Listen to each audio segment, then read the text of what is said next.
You're commuting home with Katz and Cosby. Now, here's John Katzimatidis and Rita Cosby on 77 WABC. And we are back here on Katz and Cosby. Huge story today that China hacked into the U.S. Treasury. Joining us now to talk about that is the great Asia expert, Gordon Chang.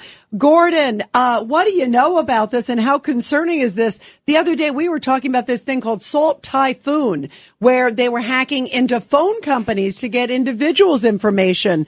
How frequent are these hacks by China and what are they getting? Well, these hacks are continuous. The Salt Typhoon hacks are continuing. Secretary Mayorkas did not confirm that we were able to eject the Chinese from these 9 telcos. So that is ongoing. The Treasury Department hack is also of great concern because they did take documents. Now, yes, they were unclassified, but nonetheless, the Treasury is a very sensitive location because of the U.S. financial markets. And again, you know, the story here is that these hacks have been going on for this entire century and even into the 1990s, and we still have not been able to figure out how to deal with it. We need much better protections, and we also need to impose costs on China for these hacks, and we have not had the political will to do either. So this is becoming a story about us more than a story about the Chinese. Judge Weinberg. Gordon, good to talk to you again. Let me ask you, I just saw this report that the Chinese are ahead of us in artificial intelligence. How concerned should we be about that? Well, leadership in AI is going to determine leadership in the economy in this century, and that also means leadership in military and other affairs. Now, I'm not sure that the Chinese are actually ahead of us, but they clearly are closing the gap. They've got one inherent advantage, Judge, and that is AI thrives on data. The more data you put into an AI system, the better it works. And China has no restrictions on the collection or use of data, so they've got that advantage. Now, probably our technology is better, but as I mentioned, the Chinese are very, very close to us. Vito. Yeah, Gordon, Vito Fasella. And a question about the telco invasion, so to speak.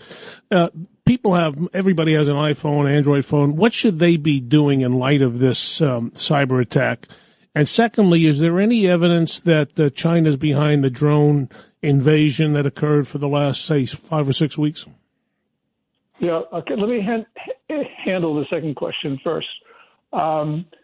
First of all, we know that China was involved in one of these attacks, and that was a Chinese national has been criminally charged, with flying a drone over Vandenberg Space Force Base. We suspect that China's been behind a lot of the drone incursions on U.S. military bases because of Chinese farmland surrounding those bases, and China, of course, has a motive.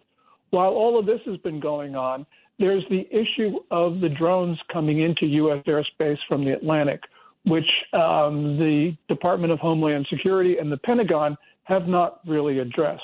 So China, and those have got to be foreign drones. They can't really be domestic ones. So we've got a lot of issues there. And although some people in my state of New Jersey believes that the Iranians were behind some of those drones, Iran could not have done this without China's blessing.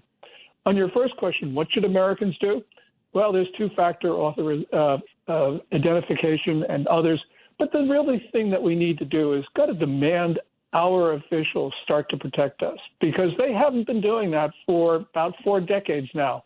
So it's really a political issue that has to be solved at the ballot box. Yeah, there are so many questions. And you know, you think about, we still don't know answers on the drones to your question there, Vito, on that. Gordon, thank you so much. We really appreciate you being here. It's great to have you here, Gordon, as always. Thank you very much. And Happy New Year to all you guys. Yeah, you too. As well. Thank you. You too. Thank you so much.